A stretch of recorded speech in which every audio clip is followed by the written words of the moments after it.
Jua linapochomoza juu ya vilima vya Iringa, mwanga wake uliwakuta wakazi wa vitongoji 214 wakiwa na tumaini jipya moyoni. Kwa miaka mingi waliishi gizani wakitegemea vibatari, lakini sasa msemo wa mwanga ni uhai unaanza kupata maana halisi kwa wananchi hawa baada ya serikali kutoa kiasi cha shilingi bilioni 32 na kumtambulisha mkandarasi atakayesambaza umeme katika vitongoji hivyo. Wananchi hawa wanasema wazi kuwa ujio wa umeme ni kufunguliwa kwa mlango wa fursa, biashara zitachipua kama uyoga baada ya mvua, vijana watajiajiri na wanawake wataongeza kipato cha familia. Mtu anayefahamu zamani tunatumika kwa Kihehe tunasema lungali. Sasa hivi tumekwama kwenye lungali, tunahamia kwenye mambo ya nishati mbadala ambayo ni umeme. Kwa hiyo namshukuru kwanza Mheshimiwa Rais, lakini changamoto kubwa itakuwa imetatuliwa kwa sababu vijana wengi watapata ajira. Kwa mfano vijana wapata kuweka saluni. Wananchi wenyewe pia watapata mwanga kwa wakati. Kijijini kwangu nina vitongoji 4. 3 vimebahatika kupata umeme, kitongoji kimoja bado hakijapata umeme kabisa.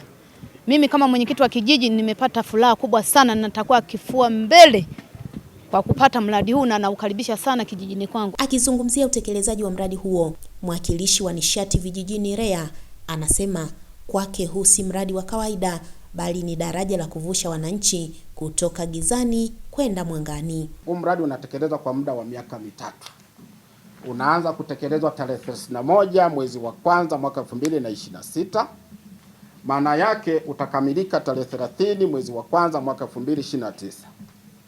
Malengo ya serikali ni kwamba hakutokuwa na nyongeza ya mkataba.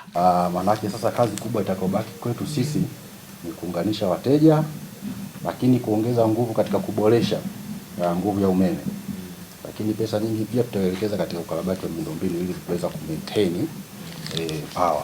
Mkuu wa mkoa wa Iringa Heri James ameweka msimamo mkali dhidi ya rushwa na ucheleweshaji usio wa lazima katika kuwaunganisha wananchi katika huduma hiyo ya umeme. Gharama za kuunganishiwa umeme huu wa REA katika vitongoji vyote ambavyo vinakwenda kunufaika na umeme, jamani, ni shilingi 20,000 na ngapi? Pale unapoona kuna afisa, kuna mtumishi au kuna mtu anakuambia zaidi ya hiyo, namba yangu mnayo, nipigie mwenyewe, wala usipiwe na kona. Nipigie mwenyewe, niambie tayari kuna tapeli kaingia kwenye kitongoji changu. Tumeelewana vizuri? Lengo la serikali ni kuhakikisha tunapeleka nishati ya umeme vijijini ili kuamsha morali ya maendeleo katika maeneo yetu. Uadilifu kwa vijana watakaopata nafasi ya kushiriki katika mradi huo unasisitizwa. Isitokee vijana wetu wamepata vibarua wenye viti, alafu tukaanza kusikia wao ndio wanaiba waya, wao ndio wameiba sijui nondo, mara sijui wameiba mistimu, itakuwa ni fedheha kwetu. Mradi huo unatarajiwa kuongeza kasi ya maendeleo ya viwanda vidogo, kuboresha huduma za kijamii na kuinua kipato cha wananchi wa mkoa wa Iringa kwa ujumla. Mwajima Hassani, EATV, Iringa.